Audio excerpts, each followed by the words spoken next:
Það rangt að vista fatlaðan mann svo árum skiptir á réttargeðdeild og klárt brot á mannréttindum. Þetta segir yfirlæknir deildarinnar. Margfalt dýrara að hafa fólk á réttargeðdeildinni en í úrræði út í samfélaginu. Frá mánaðamótunum hafa 29 ferðamenn greinst með kórónuveirunni hér á landi. 17 ferðamenn með COVID-19 dvelja í farsóttarhúsi, flestir bólusettir. Yfirlæknir COVID-göngudeildar segir þetta hafi verið viðbúið. Meirihluti svarenda í þjóðarpúlsi Gallups vill að breytingar verði gerðar á stjórnarskrá Íslands samkvæmt tillögum stjórnlagaráðs. 10 ár í sumar síðan tillögum ráðsins var skilað til Alþingis. Þúsundir mótmæltu stjórnvöldum á Kúbu í gær. Mótmæli þar eru mjög sjaldgæf. Djúp efnahagskreppa í landinu og mikill matarskortur og sama tíma metfjöldi COVID-smita greinist. 3 svartir leikmenn landsliðs Englands fengu yfir sig holskeflu af kynþáttaníði eftir úrslitaleik EM í gær. Forsætisráðherra Bretlands sakaður að gera ekki nóg og jafnvel eiga þátt í að rasismi þrífist á meðal stuðningsmanna.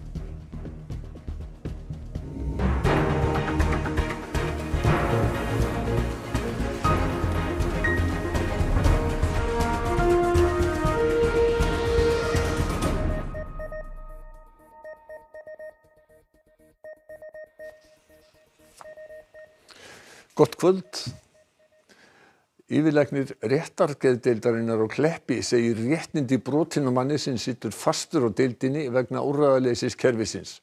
Maðurinn þarf að komast í eigin íbúð með mikilli gæslu en Reykjavíkurborg vísar á ríkið þar sem öryggisvistun ekki lengur á borði sveitarfélagsins.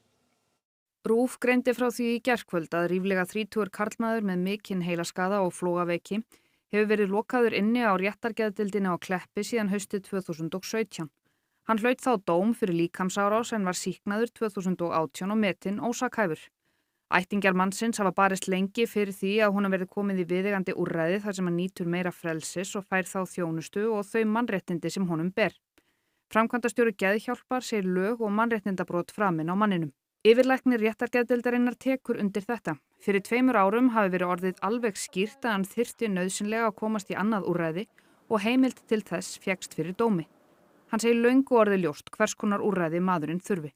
Falleg íbúð, mönnun, sem sinnir hans þörfum og hans öryggi, alúð og aðhald og bara hjálp. Það er það sem hann þarf. Og það eru svoleiðis úrræði? Já. Það þarf bara að finna þau og kosta þau. Þetta ekki flókið. En þau hljóma svo litið dýr svona úrræði? Jú, en það er líka dýrt að hafa fólk hérna á réttargeðdeild. Það þrífst til 10 sinnum dýra. Fyrir utan manngæskuna og bara mannréttindin að þetta er rangt. Þetta er fatlaður maður. Það virðast allir vera sammála að það sé verið að brjóta á réttindum hans með því að hafa hann hana? Já. Við vorum úrræði sem fannst að máli byrjaði og það var ekki rangt að við tækjum á okkur í byrjun. En nú erum við búin að vera 2 árum lengur með málinn til stóð. En það er allir sammála að hann er á röngum stað á röngum tíma. Sigurður Páll segir veikindi mannsins af öðrum toga en gengur og gerist á deildinni, enda er hann ekki með skilgreindan geðsjúkdóm, heldur heilaskaða og flogaveiki. Við erum oftast að sinna formlegum geðsjúkdóm, geðklofa, geðhvörfu. Við erum ekki sérhæfðir í þessu. Þó erum við að ferna vera hansi góð, því það er engin annar sem er að sinna því. Svo merkilegt sem það er. En hér erum við ekki að tala neina bófa eða neina svona síbylju afbrotamenn, síðan og svo. Við erum að tala einstök tilvik sem er alvarleg, sem hafa leitt viðkomandi inn í þennan tröppugang. Velferðarsvið Reykjavíkurborgar hefur vísað málinu frá sér og þaðan fást þau skilaboð að sveitarfélagið sinni ekki svona tilvikum, þar sem öryggisvistunum hefur verið útvistað til ríkisins. Svipuð mál heyra þó undir lög réttindagæslu fatlara. Reykjavíkurborg neitar sinna öryggisvistun, pakkinn er hjá ráðherra félagsmála. 17 ferðamenn með COVID-19 dvelja nú í farsóttarhúsi. Fólki hafði flest verið bólusett og greindist við PCR-skimun áður en að það hugðist fara úr landi. 29 ferðamenn hafa greinst fyrir brottför frá 1. júlí. Yfirlæknir COVID-göngudeildar segir þetta hafi verið viðbúið þar sem bólusettir séu ekki skimaðir við komuna til landsins. Þetta fólk greinist meira og minna allt saman á leiðinni frá landinu aftur. Þannig að það er búið að vera hér í einhvern tíma og af því þau eru bólusetta þá þurfa þau ekki skimunum við komu. Þannig að það er ómögulegt að segja hvort það hefði borið smit með sér erlendis frá eða hvort þau séu að smitast hér. Og er þetta fólk búið að ferðast mikið um landi? Já, sum þeirra hafa verið að ferðast landið, aðrir hafa verið að koma að heimsækja ættingja og vini. Gylfi segir að smitum í farsóttarhúsi fjölgi. Það nánast, við getum sagt annað hver dag kom einhver hingað sýktur á COVID. Þórólfur Guðnason sóttvarnalæknir segir í samtali við Fréttastofu að frá 1. júlí þegar hætt var að skima ferðamenn við komuna til landsins hafi 29 greinst með COVID-19 eftir komu hingað. Rúmlega helmingur þeirra var bólusettur og rekjum á 6 innanlandsmit til þessara smita. Þetta kemur ekki óvart eftir við verið að sjá þessa þróun undanfarnar vikur. Nú 40 með COVID-19 undir eftirliti COVID-göngudeildarinnar en dregið hafði verið úr starfsemi hennar í takt við færri smitt. Runólfur segir að enn sem komið geti deildin annað þessu. En ef að þetta verður meirað umfangi þá þurfum við að bæta við mannafla í þessi störf. Eitthvað sem bendir til að svo verði? Já, það er að koma náttúrulega vaxandi fjöldi og gríðarlega fjöldi sem kom helgina með skilst og það er ekki skimað á landamærunum þannig að það kemur þá í ljós síðar hvort einhverjir þessum einstaklingum eru smitaðir og það má búast við því. Runólfur segir að svo ákvörðun að hætta að skima við landamærin hafi verið tekin í ljósi þess að nú búið að bólusetta yfir 80% fullorðinna Íslendinga. Þá það metið svo að hættan sé ekki teljandi. Rasismi og ofbeldi virðast alltaf því óhjákvæmilegur fylgifiskur fótbolta á Englandi eins og kom í ljós þegar úrslitaleikur Evrópumótsins fór fram í gær. 3 svartir leikmenn enska landsliðsins fengu yfir sig holskeflu af hatursfullum ummælum. Forsætisráðherra Bretlands fordæmir ofbeldið en sakaður að gera ekki nóg. Kynþáttaníð í garð leikmanna hefur varpað skugga á íþróttir og hávær krafa að stjórnvöld, samfélagsmiðlar og íþróttarhefingar uppræti það. 3 leikmenn enska landsliðsins, Marcus Rashford, Jadon Sancho og Bukayo Saka skoruðu ekki í vítaspyrnum í úrslitaleik EM í Lundúnum í gær og fengu í kjölfarið yfir sig holskeflu af kynþáttahatri á samfélagsmiðlum. What I've seen on social media this morning and what I have witnessed, the behaviour of some of the fans is heartbreaking. Those kids don't deserve to be treated like that. They played their hearts out. I'm embarrassed to be a British football fan. Þá rannsakar lögreglan í Manchester atvik tengt veggmynd af Rashford sem hefur hlotið mikið lof fyrir baráttu sína í málefnum fátækra barna. Woke up to the news that the Rashford mural had been defaced, been daubed with racist graffiti. To those who have been directing racist abuse at some of the players, I say shame on you, and I hope you will crawl back under the rock from which you emerged. Ekki öll samfærðum að fordæming forsætisráðherrans risti nógu djúpt. The Prime Minister said that it was okay for the population of this country to boo those players who were trying to promote equality and defend against racism. It starts at the very top. Rasismi ekki eina skuggalið fótboltans. Lögreglan í Lundúnum handtók hátt í 50 manns eftir leikin í gær sem gengu berserksgang. 19 lögreglumenn særðust. Þá voru auglýsingar aðstoð til fórnarlamba heimilisofbeldis áberandi. Enda sýna rannsóknir að slíkt ofbeldi aukist alltaf 38% þegar England spilar á stórmóti í fótbolta. Rúmlega helmingur svarenda í nýjum þjóðarpúlsi Gallup segist vilja breytingar á stjórnarskrá Íslands í samræmi við tillögur stjórnlagaráðs. Talsverður munur á afstöðu fólks eftir stjórnmálaskoðunum. Nú í sumar liðin 10 ár síðan stjórnlagaráð skilaði tillögum sínum að nýrri stjórnarskrá til forseta Alþingis. Í þjóðaratkvæðagreiðslu árið 2012 kusu 64% að tillögur stjórnlagaráðs yrðu lagðar til grundvallar frumvarpi nýja stjórnarskrá. Síðan þá hefur málið verið þrætuepli innan og utan þingsins. Til stóð að afgreiða 4 frumvörp stjórnarskrárbreytingar á liðnu þingi en þau komust ekki til meðferðar á þessu kjörtímabili. Umræðan fór hátt síðastliðið haust þegar listaverk við atvinnuvegaráðuneytið var afmáð en í því var spurt nýja stjórnarskrá. Rekstrarfélag stjórnarráðsins fyrirskipaði að verkið skyldi fjarlægt. Svo fór að verkið var endurgert á svipuðum stað og stendur enn. 53% svarenda í þjóðarpúlsi Gallup segjast vilja breytingar á stjórnarskrá í samræmi við tillögur stjórnlagaráðs. 18% segjast vilja breytingar en ekki þær sem stjórnlagaráð lagði til. 13% svarenda vilja ekki gera neinar breytingar á stjórnarskráni. 16% segjast engan af fyrrnefndum kostum samræmast skoðunum þeirra og ríflega 22% tóku ekki afstöðu. Stuðningur við stjórnarskrárbreytingar mestur meðal þeirra sem styðja Samfylkingu og Pírata. en minnstur meðal þeirra sem styðja Sjálfstæðisflokkinn og Miðflokkinn. Stuðningur við óbreytta stjórnarskrá mestur meðal kjósenda Miðflokks. Konur eru sjónarmun hlintari stjórnarskrárbreytingum en karlar og yngra fólk hlintari breytingum en þeir sem eldri eru. 56% þeirra sem búa á höfuðborgarsvæðinu segjast hlintir stjórnarskrárbreytingum en 46% þeirra sem búa á landsbyggðinni segjast hlintir tillögum stjórnlagaráðs. Misjafnt hversu vel svarendur þekkja innihald núverandi stjórnarskrár og tillögur stjórnlagaráðs. 3 af hverjum 10 segjast þekkja núverandi stjórnarskrá vel, rúmur þriðjungur illa og þriðjungur hvorki né. Nær 36% segjast þekkja vel til tillagna stjórnlagaráðs, þriðjungur segist þekkja þær illa og rúm 31% svarenda hvorki vel né illa.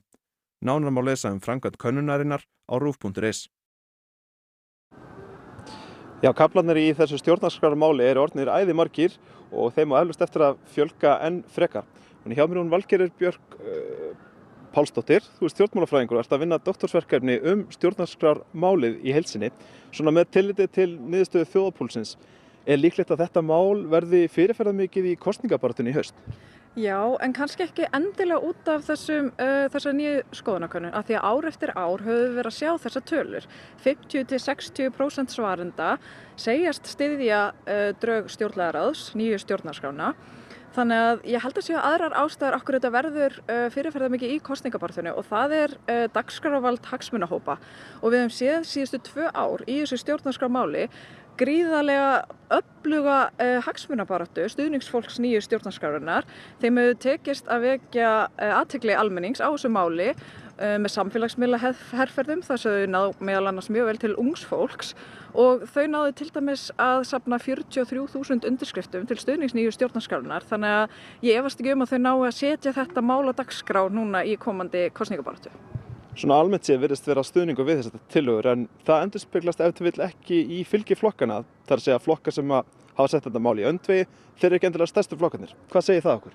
Já, þetta pínu flókið af því að breytingaákvæði stjórnarskrárinnar, það felur í sér að þegar það eru gerðar samþykktar stjórnarskrárbreytingar í þinginu, þá verður að rjúfa þing og boða til nýrra kosninga og þá hefst bara kosningabarátta á ný með öllum þeim málum sem fólk hefur áhuga á. Og ég leyfi mér að efast að það sé kannski risastór hópur þessa 43.000 einstaklinga sem mun ákveða að kjósa flokkinn sem þau vilja kjósa út frá einungis þessu málefni. Takk hérlega fyrir þetta, Valgerður, og við segjum þessu lokið hérna frá Austurvelli í bili. Já, takk fyrir það Bjarni og Valgerður. Við ætlum að til útlanda aftur. Þúsundir tóku í gær þátt í fjölmennustu mótmælum gegn stjórnvöldum á Kúbu í áratugi. Kommúnistastjórnin leyfir ekki mótmæli og hart var tekið á mótmælendum.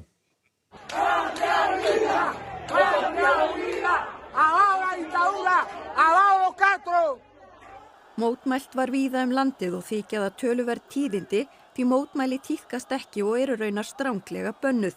Á Kúbu versta efnahagskreppa í 30 ár enda hafa tekjur af ferðamönnum hríðfallið í faraldrinum.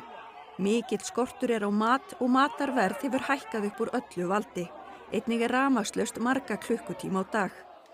Forsetinn mætti á mótmælin í Havana í gær þar sem fólk krafðan meðal annars bóluefnin við COVID og rafmagn. Öryggissveitir hersins voru fljótar á vettvang mótmælana. Lokað var fyrir netið og fregnir hafa borist af lögreglu ofbeldi og handtökum. Eins að óeinkennisklæddir vopnaðir lögreglumenn hafi komið sér fyrir meðal mótmælenda. Kórónuveirufaraldurinn hefur leikið Kúbverja grátt og í gær voru 7.000 smit greind sem met þar í landi. 47 létust úr sjúkdómnum í gær. Stjórnvöld hafa ekki þegið aðstoð erlendis frá. En medio de toda esta situación, como si los brotes pandémicos no hubieran existido en todo el mundo, la mafia cubanoamericana pagando muy bien en redes sociales a youtubers, a influencers en contra de Cuba, ha creado toda una campaña, han tomado como pretexto la situación de Matanza, han tomado como pretexto la situación de Cuba. Dagný Hulda, í gær þá kenndi forsetinn áhrifavöldum sem hefur látið erlenda mafíu hafa áhrif á síðan mótmælin. Hann ennþá að segja það sama? Já, hann hélt ávarp í dag og þá endurtók hann þetta með fólki á samfélagsmiðlum sem hann segir vera að hvetja til uppþota. En hann nefndi líka viðskiptabann Bandaríkjastjórnar á Kúbu og hann segir að það sé rótin að þessum skorti á mat og lyfjum sem núna. Þetta viðskiptabann búið að vera í gildi síðan 1962 þegar Fidel Castro komst til valda. Það hefur margoft verið samþykkt á vettvangi Sameinuðu þjóðanna að hvetja Bandaríkin til að aflétta því en þau hafa ekki viljað gera það. Hver hafa viðbrögð erlendis verið? Bandaríkjaforseti, hann hefur hvatt stjórnvöld Kúbu til að hlusta á fólki sem á mótmæli. Hann segir að sé að berjast gegn kúgun og fátækt. Hann hefur sagt að Bandaríkjamenn standi með fólkinu. Utanríkismálastjóri Evrópusambandsins hefur sagt að þurfi að hlusta á fólkið. Forseti Mexíkó, hann bauð fram aðstoð, lyf og bóluefni við COVID, en hann varaði líka við því að erlend ríki væru að skipta sér af þessu máli og Rússar tóku í sama streng í dag og vöruðu við afskiptum erlendra ríkja. Og þú segir að samfélagsmiðlar hafi haft mikil áhrif í aðdraganda mótmælunum. Já, þau hefðu það og það var fólk hvatt til að mæta og fólk var að deila upplýsingum þar og á mótmælunum sjálfum í gær þá gat fólk deilt með heiminu strax því sem var að gerast og ég ræddi við 2 menn frá Kúbu í dag og annar þeirra lýsti þessu við arabíska vorið að einhverju leyti að því fólk gat deilt þessu strax með heiminum enda gripu stjórnvöld svo til þess á mótmælunum í gær að hreinlega loka fyrir internetið. Í gangi spillingu, í gangi mjög ræðilegt aðstaða, það ekki matur til, það ekki lyfju til og spítal bara alveg á kafi. Það mjög skítuð spítalar, bara alls konar ýmislegt vandamál. Sannleikurinn ríkisstjórn vilja selja matur bara fyrir fólk sem á dollara, bara gjaldar eða annað gjald. Euro eða einhvað svoleiðis og svo þetta þýðir almenningur á Kúbu borða bara ef þeir eiga atvinningar í útlanda. Þá bendir Alberto á að nær allur rekstur sé á vegum ríkisins.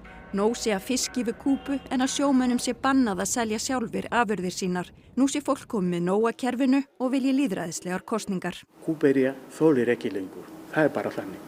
Þeir þolir þetta ekki lengur. Luis Castillo fór frá Kúbu árið 1995 og býr hér á landi. Hann var virkur í baráttu gegn stjórnvöldum í heimalandinu og var varpað í fangelsi vegna þess. Hann, eins og Kúbverjar allan heim, fylgist náið með framvindu mála. People say, no, that's enough. We have to fight because we are dying anyway, so it's time to stop this abuse. Castillo segir stjórnvöld stunda mikinn áróður hvað lífið á Kúbu sé gott og að almenningur hafi óttast að segja hvernig staðan sé í raun. Því sé haldið á lofti að Kúba sé paradís þar sem fólk dansi salsa á götum úti og agjum og fornbílum. But the people who drive the old cars don't want to have this car. The people who live on those old houses, they don't want to live on those houses. Actually, the houses are totally destroyed, and many of them fell down and killed people, so the conditions are not what they are saying. But yesterday, I think people start to double think, and they are like saying what they feel, you know. And I hope it continues, yes. Aftur heim. Íslendingar hafa flykkst norður og austur síðustu 2 vikur til þess að njóta veðurblíðunnar. Margir eru með stóra ferðavagna í eftirdragi sem fylla tjaldstæðin fljótt og þau taka færri gesti núna heldur en þau voru upphaflega hönnuð fyrir. Í fyrra sumar var slegið í sölu ferðavagna og nýting tjaldsvæða hefur því tekið breytingum í samræmi við það. Forstöðumaður tjaldsvæðan á Akureyri hefur ekki farið varhluta af þróuninni. Því við komum núna miklu færri á tjaldsvæði heldur en við höfum gert áður. Við komum kannski núna hérna á Hömrum sem risastórt, ekki nema með góðu móti kannski eitthvað rúmlega 2000 manns, en við höfum verið að taka alveg 3500 og jáfnvel upp í 4000. Meðan að menn voru með minni einingar, þetta eru rosa stórt sem að menn taka plássið. Hlýindin á Norðausturlandi hafa dregið fjölmarga landsmenn á tjaldsvæði hér í landshlutanum, en það spurning hvort við getum talað lengur tjaldstæði því að það eiginlega engin tjöld hér lengur, heldur fullt af stórum fellihýsum og hjólhýsum.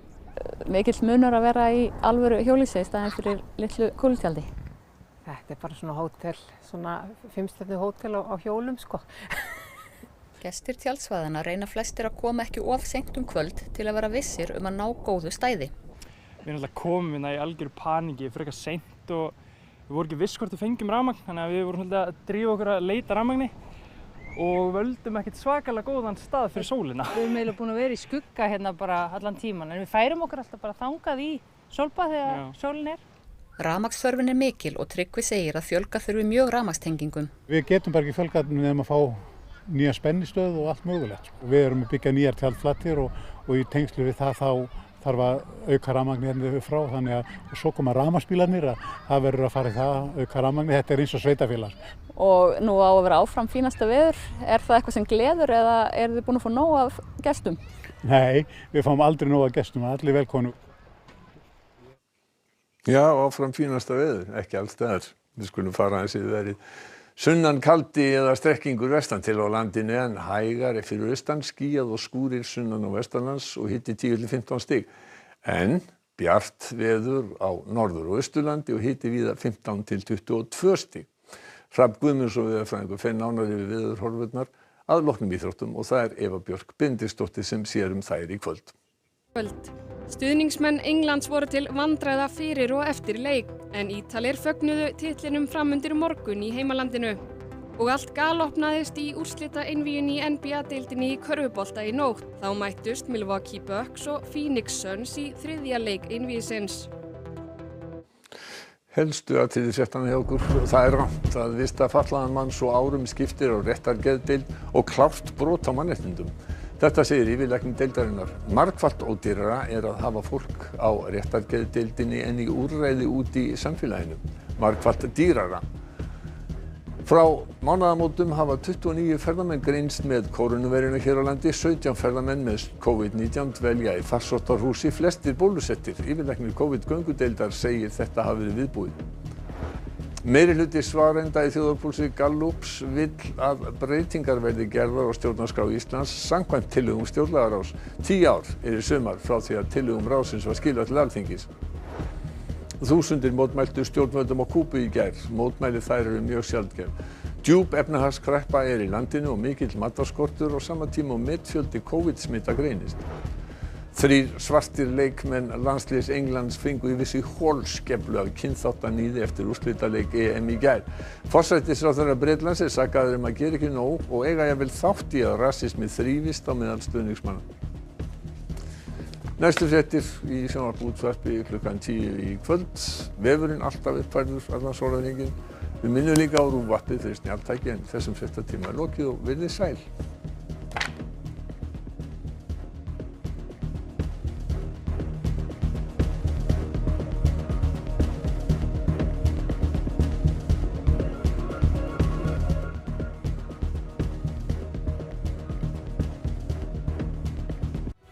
Á RÚV í kvöld. Ólympíukvöld. Við rifjum upp ógleymanleg augnablik úr sögu Ólympíuleikana allt frá upphafi til ársins 2016. Concorde, baráttan hljóðmúrinn, er heimildamynd í 2 hlutum